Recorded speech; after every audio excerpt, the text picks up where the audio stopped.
స్వాగతం. బులెటిన్ల ముందుగా హెడ్లైన్స్. తెలంగాణ భవన్లో మీడియాతో మాట్లాడుతున్న మాజీ మంత్రి ఎమ్మెల్యే హరీష్ రావు. నాంపల్లిలోని బీజేపీ తెలంగాణ రాష్ట్ర కార్యాలయంలో గౌరవనీయులైన ప్రధానమంత్రి శ్రీ నరేంద్ర మోదీ గారికి పాలాభిషేకం. ఆంధ్రుల జీవనాడి పోలవరంకి జీవం పోస్తున్న చంద్రన్న. డాక్టర్ దాసరి శ్యామ్ చంద్రశేషు మీడియా సమావేశం.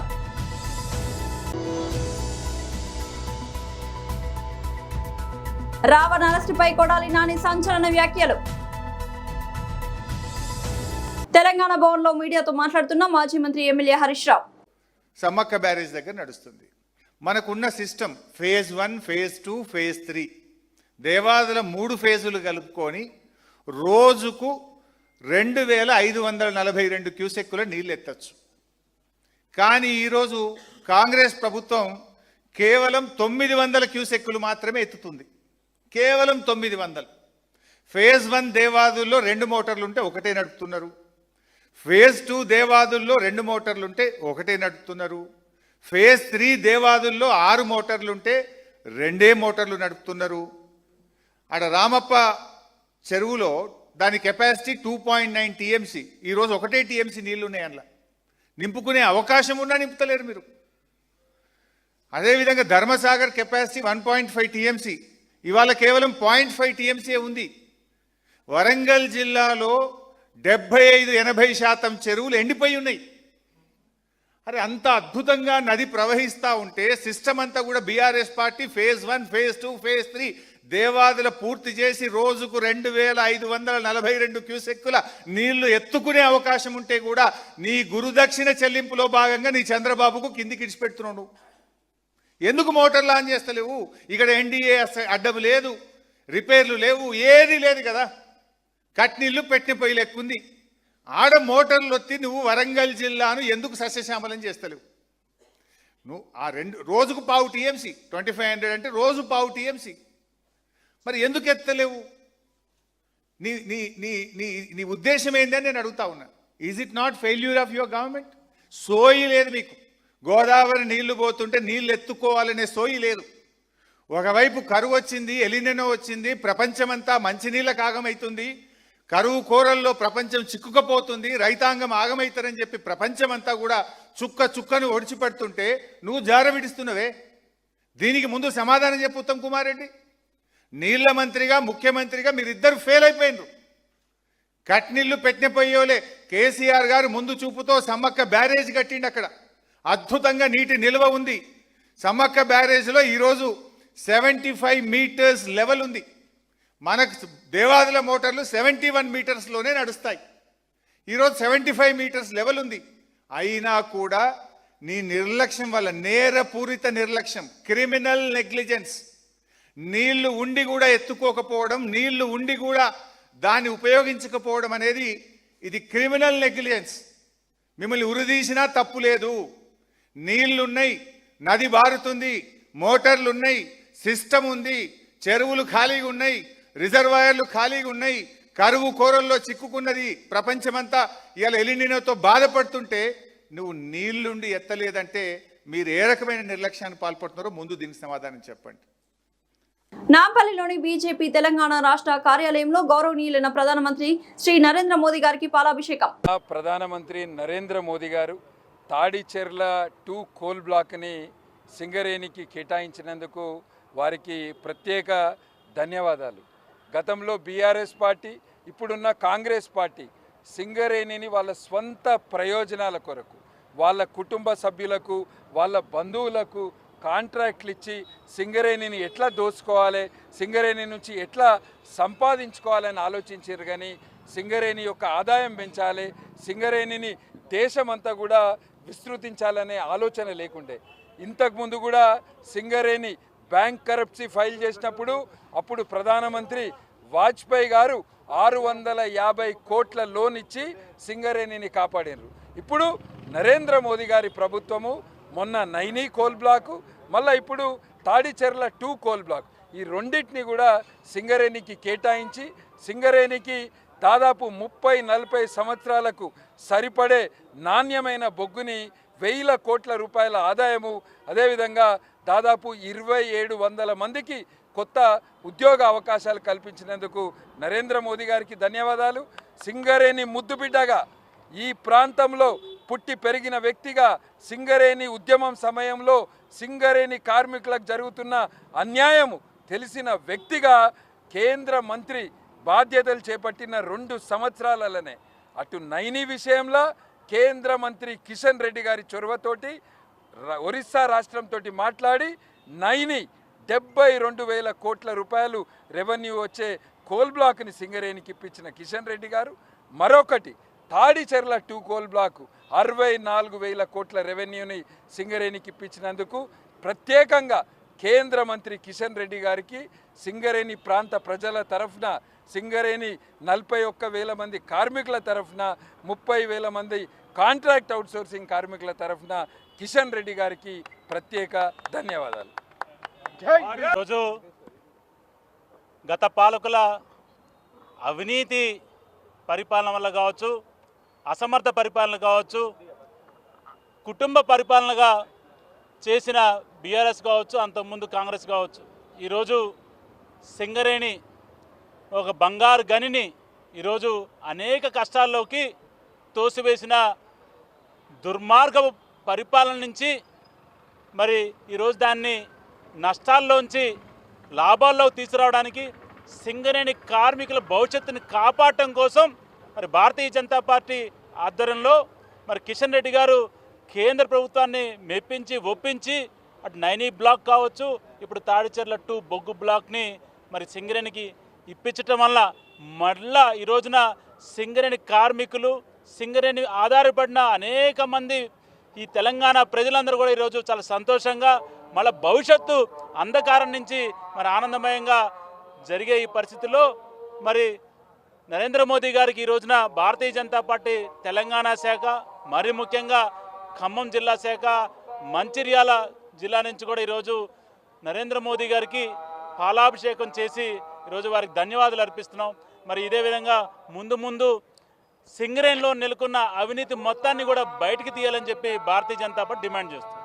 ఆంధ్రుల జీవనాడి పోలవరంకి జీవం పోస్తున్న చంద్రన్న డాక్టర్ దాసరి శ్యామ్ చంద్రశేషు మీడియా సమావేశం. అందరికీ నమస్కారం. ఈరోజు ఆంధ్రప్రదేశ్ ఏపీ, ఏ అంటే అమరావతి, పి అంటే పోలవరం అని 2014-2019 మధ్య విజనరీ నాయకుడు నారా చంద్రబాబు నాయుడు గారి యొక్క నాయకత్వంలో ప్రతి సోమవారాన్ని పోలవరంగా మార్చి ఆ యొక్క ప్రాజెక్టును పరుగులు పెట్టించినటువంటి నాయకుడు నారా చంద్రబాబు నాయుడు గారు. పోలవరం ప్రాజెక్టు దాని తాలూకా ప్రాశస్త్యం, దాని తాలూకా ప్రాముఖ్యత ఏ విధమైనదో ఒక విజనరీ నాయకుడిగా ఆయనకి తెలుసు కాబట్టి వారు దాని మీద ఆ రోజు అంత పెద్ద ఎత్తున శ్రమ పెట్టి పనిచేపించారు. తరువాత 2019-2024 మధ్య వచ్చినటువంటి ప్రిజనరీ, మరి ప్రిజనరీకి చాలా తేడా ఉంటుంది కాబట్టి ఈ యొక్క ప్రిజనరీ వచ్చిన తర్వాత కనీస అవగాహన లేనటువంటి ముఖ్యమంత్రి, కనీస పరిజ్ఞానం లేనటువంటి ఇరిగేషన్ మంత్రి, ఇద్దరు మంత్రులు చేశారు. ఒక ఆయనేమో అసెంబ్లీలో హేళనగా పర్సెంటా కాదు, వీఆర్ విల్ కంప్లీటెడ్ అని చెప్పి నేను అసెంబ్లీలో మాట్లాడి 2021 డెడ్ లైన్ పెట్టారు, 2022 డెడ్ లైన్ పెట్టారు, 2023 డెడ్ లైన్ పెట్టారు, 2024 డెడ్ లైన్ పెట్టారు. ఎన్నికలు వచ్చినాయి, వాళ్ళు మాత్రం ఇంటికి వెళ్ళారు, కానీ ఆ ప్రాజెక్ట్ ఎక్కడ ఉందో తెలియదు. ఆ ప్రకటన చేసిన మనిషి కూడా ఏడ ఉన్నాడు ఈరోజు కనపట్లేదు, అది వేరే విషయం. తర్వాత ఇంకొక ఆయన వచ్చాడు, మంచిగా సంబరాల రాంబాబు గారు. వారు వచ్చి అది ఎప్పుడు పూర్తవుతుందో మాకు తెలియదు అని చెప్పేసి వారు కనీసం మంత్రిగా బాధ్యత లేకుండా ఏ విధంగా మాట్లాడాడో రాష్ట్ర ప్రజలందరూ కూడా చూసినారు. యూట్యూబర్ రావణ్ అరెస్ట్ వ్యవహారంపై మాజీ మంత్రి వైసీపీ నేత కొడాలి నాని తీవ్ర స్థాయిలో ధ్వజమెత్తారు. ఈ రాష్ట్రంలో ఎవరైనా ప్రభుత్వాన్ని ప్రశ్నించినా, విమర్శించినా కొత్త చట్టాలు తెచ్చి జైల్లో బంధిస్తున్నారు. ప్రజల నోరు నొక్కేందుకు ఈ కూటమి ప్రభుత్వం కక్షపూరితంగా ప్రయత్నిస్తోందని కొడాలి నాని మండిపడ్డారు. రావణ్ను ఏకంగా ఉప్మా చట్టం, ఇడ్లీ చట్టం అంటూ ఏదో ఒక కొత్త చట్టాన్ని తెరపైకి తెచ్చి జైలుకు పంపించారని ఆయన ఎద్దేవా చేశారు. వైసీపీని గొడ్డలి పార్టీ అని చంద్రబాబు, లోకేష్ వారి అనుకూల మీడియా సంబోధిస్తోందని కొడాలి నాని మండిపడ్డారు. మాది గొడ్డలి పార్టీ కాదు, పేదల పక్షాన నిలిచే సంక్షేమ పార్టీ. నిజానికి నీది బూడిద పార్టీ, ఇది బూడిద ప్రభుత్వం అని రాష్ట్ర ప్రజలు మాట్లాడుకుంటున్నారు. మీకు వ్యతిరేకంగా ఉన్న వాళ్ళను పోలీస్ స్టేషన్లో పెట్టి తగలబెట్టి బూడిద చేసే రకం ఇది. రాబోయే రోజుల్లో మీ పార్టీకి మీకు ఆ బూడిదే మిగులుతుంది అని తీవ్రంగా హెచ్చరించారు. రావణ్ మాట్లాడిన వ్యాఖ్యలు ఇప్పుడేం కొత్తవి కావని, గతంలో సీఎంలు, డిప్యూటీ సీఎంలు ఉన్నవారే అంతకంటే భయంకరమైన భాష వాడారని నాని అన్నారు. మేడ్చల్ మల్కాజ్గిరి జిల్లా ఎక్సైజ్ టాస్క్ ఫోర్స్ DTF అధికారులు నిర్వహించిన మెరుపు దాడుల్లో కాప్రా పరిధిలో అక్రమంగా ఫ్రూట్ వైన్ తయారు చేసి విక్రయిస్తున్న మూటా గుట్టును రట్టు చేశారు. విశ్వసనీయ సమాచారం మేరకు రాత్రి నిర్వహించిన ప్రత్యేక దాడుల్లో భారీ మొత్తంలో అక్రమంగా తయారు చేసిన వైన్ ను స్వాధీనం చేసుకుని నిందితుడిని అరెస్ట్ చేశారు. అధికారుల వివరాల ప్రకారం నిందితుడు యాంథోనీ పీటర్ 65 సంవత్సరాలు, నేరడ్మెడ్ నివాసి. కాప్రా పరిధిలో ఎలాంటి అనుమతులు లేకుండా వివిధ రకాల పండ్లతో వైన్ తయారు చేసి ఒక్కో బాటిల్ను 300 రూపాయల చొప్పున విక్రయిస్తున్నట్లు గుర్తించారు. దాడిలో మొత్తం 377.7 లీటర్ల అక్రమ వైన్, 502 బాటిళ్లు స్వాధీనం చేసుకున్నారు. స్వాధీనం చేసుకున్న వైన్ ను ద్రాక్ష, అనసపండు, జామ, మూసంబి, సపోటా, అరటి, తమలపాకు వంటి 7 రకాల పదార్థాలతో కీన్వా ప్రక్రియ ద్వారా తయారు చేసినట్లు అధికారులు వెల్లడించారు. స్వాధీనం చేసుకున్న వైన్ తో పాటు తయారీకి ఉపయోగించిన సామాగ్రిని పంచనామా నిర్వహించి స్వాధీనం చేసుకున్నారు.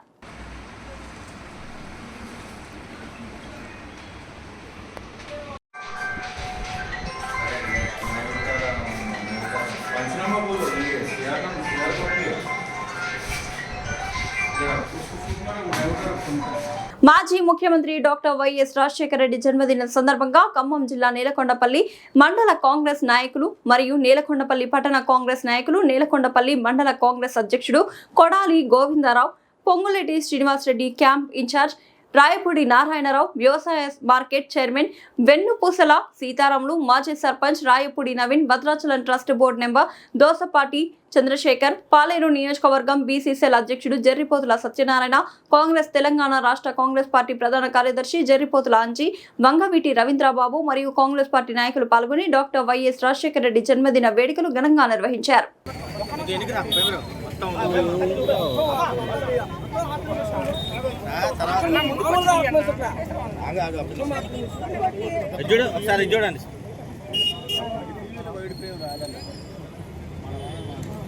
మనం వడ్డాలి తల్లి మీరు తర్వాత ఏం తీసుకోవచ్చు. మేము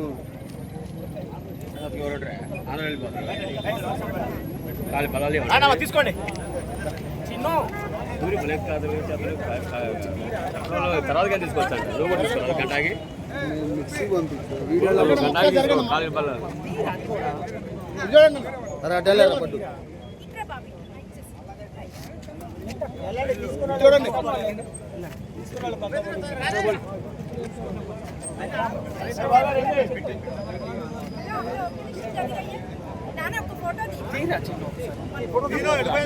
జరగండి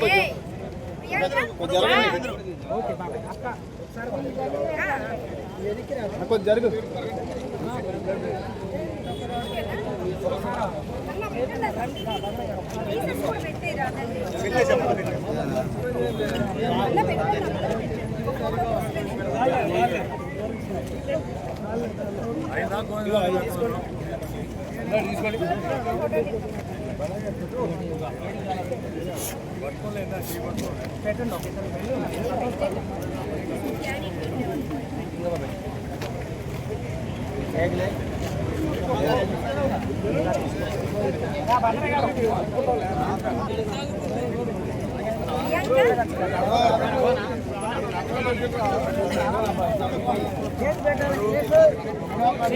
హాస్టల్ పిల్లలకు కడుపు నిండా బువ్వ పెడుతున్న ఆ చేతులకు ఇప్పుడు తినడానికి తిండి కరువైంది. 30 ఏళ్లుగా నమ్ముకున్న శ్రమకు ఫలితం దక్కక 2 ఏళ్లుగా జీతాలు రాక రంగారెడ్డి జిల్లాలోని ఎస్సీ సంక్షేమ వసతి గృహాల వంట కార్మికులు రోడ్డున పడ్డారు. 2019లో హైకోర్టు ఆదేశాల ప్రకారం వీరికి కనీస టైం స్కేల్ వేతనం 22,240 రూపాయలు ఇవ్వాలని ప్రభుత్వం జీవో జారీ చేసింది. కానీ సంక్షేమ శాఖ అధికారులు సాంకేతిక లోపాలు చెప్తూ గత 2 ఏళ్లుగా జీతాలు నిలిపివేశారని కార్మికులు ఆవేదన వ్యక్తం చేస్తున్నారు. అధికారుల వేధింపులు భరించలేక జీతాలు రాక మనస్తాపంతో ఇటీవల ఒక వంట కార్మికుడు మరణించడం ఈ పరిస్థితి తీవ్రతకు అద్దం పడుతోంది. జీతాలు ఇస్తారా, మమ్మల్ని చావుదారి చూసుకోమంటారా అంటూ రిటైర్మెంట్ వయసుకు వచ్చిన ఈ కార్మికులు ప్రభుత్వాన్ని ప్రశ్నిస్తున్నారు. ఇప్పటికైనా ఉన్నతాధికారులు స్పందించి తమ పెండింగ్ వేతనాలు చెల్లించాలని పరిగి ఎస్సీ బాలికల వసతి గృహంలో ఉన్న వంట కార్మికుడు వెంకటయ్య డిమాండ్ చేస్తున్నారు.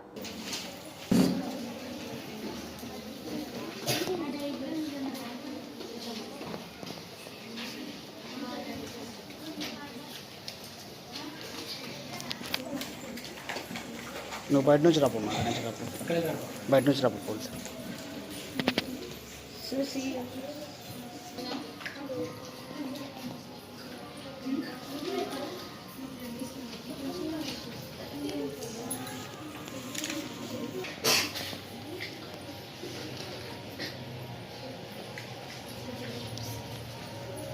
స్కూల్ మంచిని పెట్టుకొని ఆమె ఇంటికాడికి వచ్చి 15 రోజులకు 20 రోజులకు వచ్చి సంతకం పెట్టిపోతుంది. మేము పిల్లలకు 119 మంది సార్ ఈ హాస్టల్లో, ఎస్సీ హాస్టల్లో, శంషాబాద్ గర్ల్స్ హాస్టల్లో. ఇక ఇప్పుడు మొత్తం 35 మంది ఉన్నాం సార్. కోర్టు వాళ్ళకు కూడా 23 మందికి వాళ్ళకు కూడా టైం స్కేల్ ఇచ్చింది. వాళ్ళకు కూడా మన ఎంత 390 రూపాయలు ఏమో చేసారు సార్ వాళ్ళ జీతాలు. మాకైతే ఇప్పుడు లేనే లేవు. 16 నెలల సంది జీతాలు లేవు సార్. ఎస్సీ హాస్టల్లో 119 మంది పిల్లలకు సేవ చేస్తున్నాం సార్. మేము పొట్టకి మా పిల్లల పొట్ట చంపుకొని కూడా మేము ఈ పిల్లలకు సేవ చేస్తున్నాం సార్. ఎస్సీ పిల్లలకు మా దగ్గర చదివిన వాళ్ళు అందరూ జాబులు చేస్తున్నారు. ప్రతి డిపార్ట్మెంట్లో జాబులు చేస్తున్నారు. మా దగ్గర చదివిపోయిన పిల్లలు మాకు ఆ రెగ్యులర్ లేదు. 120 పోస్టులు ఖాళీ ఉన్నాయి సార్. ఉమ్మడి రంగారెడ్డి జిల్లా మీద ఖాళీల లిస్టు కూడా పెట్టినాం సార్. ఏది మమ్మల్ని ఎవరు పట్టించుకుంటూ లేరు సార్. మేము చెప్పి బేదారు వస్తున్నాయి, తిరిగి చెప్పులు అరుగుతున్నాయి. ఏమన్నా అంటే అది సీఎం సంతకానికి పోయింది, అది కంటిన్యూ ఆర్డర్ వచ్చినాకనే మీకు జీతాలు ఇస్తామంటారు. ఇంకా ఇస్తారు, తిరిగి బేదారు వస్తుంది సార్. ఇప్పుడు మాకు జీతాలు లేక ఒకసారి 16 నెలల సార్ మేము ఎట్లా బతకాలి సార్? చాలా ఇబ్బంది ఉంది సార్. దయచేసి పుణ్యం కట్టుకోరు సార్. జరా మాకు జీతాలు లేక ఎంత బాధ ఉంటుంది సార్. ఒక్క నెల వస్తేనే వెళ్ళదు. ఒకసారి 16 నెలల సార్ జీతాలు రాకపోతే ఎంత కష్టం ఉంటుంది సార్. జరా దయచేయండి సార్, పుణ్యం కట్టుకోండి. ఆ సీఎం సార్కు మరి ముడుతుందా మేము లెటర్ కూడా ఇచ్చి వచ్చినాం. ప్రజా దర్బారు ఇచ్చినాం, 10 సార్లు లెటర్లు పెట్టినాం సార్. మా గురించి ఎవరు పట్టించుకుంటూ లేరు సార్. చాలా బాధల్లో ఉన్నాం. పిల్లలకు సేవ చేస్తున్నాం సార్. మేము ఇంటి ఊరిలో నిడపట్టుకుంటే డ్యూటీ కాదు మాది. కూరగాయలు కోసుకోవాలి, ఊపుకోవాలి, జాడు కొట్టుకోవాలి, పైగాలు కడుతుంది కూడా మనసులు లేరు. అన్ని పనులు చేసినా కానీ మమ్మల్ని పట్టించుకుంటూ లేరు. ఈ ఆఫీసర్ పట్టించుకుంటూ లేరు. మన సీఎం దృష్టికి పోతుందా పోతలేదో తెలియదు కానీ చాలా ఘోరంగా ఉంది సార్ మా బతుకులు. మొన్న ఒక ఆయన అక్బర్ అని చచ్చిపోయాడు సార్. ఈ జీతాలు తక్కువైనాయి, జీతాలు లేవని ఆ బాధపడి హార్ట్ అటాక్ అయి చచ్చిపోయాడు అక్బర్ అని. ఏ ఊరు అది? ఎన్హెచ్ఆర్ మహబూబ్నగర్లో కలిసింది సార్. ఎన్హెచ్ఆర్ ఆయన అక్బర్ అని పాపం మనిషివాడు సార్. మంచి వర్క్ చేసేది ఆయన చచ్చిపోయాడు సార్. సాగు ఖర్చు కూడా 10 రూపాయలు గతిలేవు సార్. మేము చెందేసుకొని తలాయిని చేసుకుపోయి 5,000 ఇచ్చి వచ్చినాం సార్. అంత పాపం ఉన్నది సార్. ఏసీ హాస్టల్లో చేసినాం. బీసీలో అందరికీ వెనకడికి రెగ్యులర్ అయిపోయినాయి. మా దాంట్లో ఖాళీలు పెట్టుకొని చేస్తలేరు సార్. ఆ జీతాలన్నీ ఇవ్వాలి గారు సార్. ఎక్కువైన జీతాలు 19,000 ఇస్తాడంట. ఇప్పుడు 22,240 రూపాయలు ఇచ్చేది 2 ఇంక్రిమెంట్ 7 నెలలకు. ఈ 7 నెలలు వస్తే 2 ఇంక్రిమెంట్ కలుస్తాయి. ఆ ఇంక్రిమెంట్లు లేవు. మీకు ఎవడిచ్చిండు ఇంక్రిమెంట్? మీరు గవర్నమెంట్ లా మీకు ఇంక్రిమెంట్ ఇవ్వాలి సార్. నమస్కారం సార్. నా పేరు వెంకటయ్య.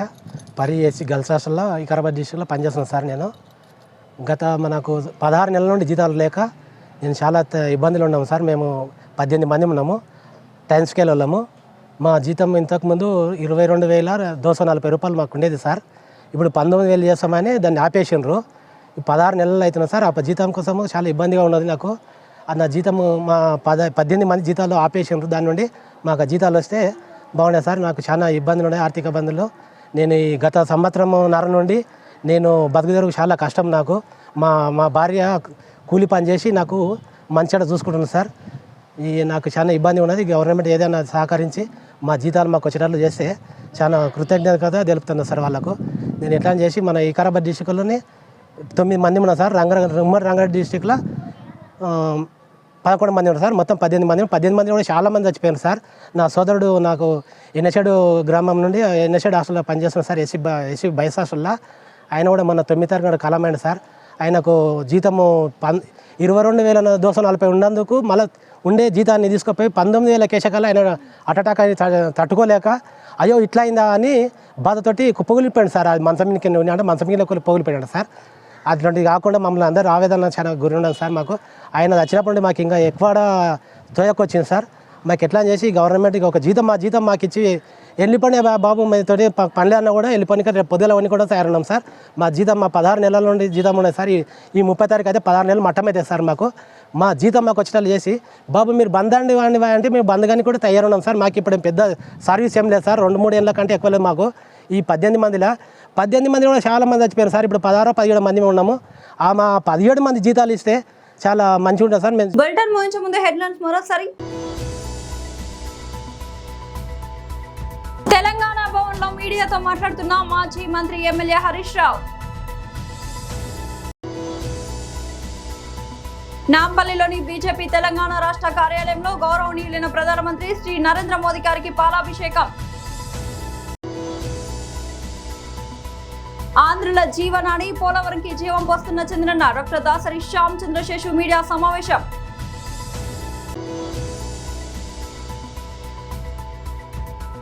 రావణ్ అరెస్టుపై కొడాలి నాని సంచలన వ్యాఖ్యలు.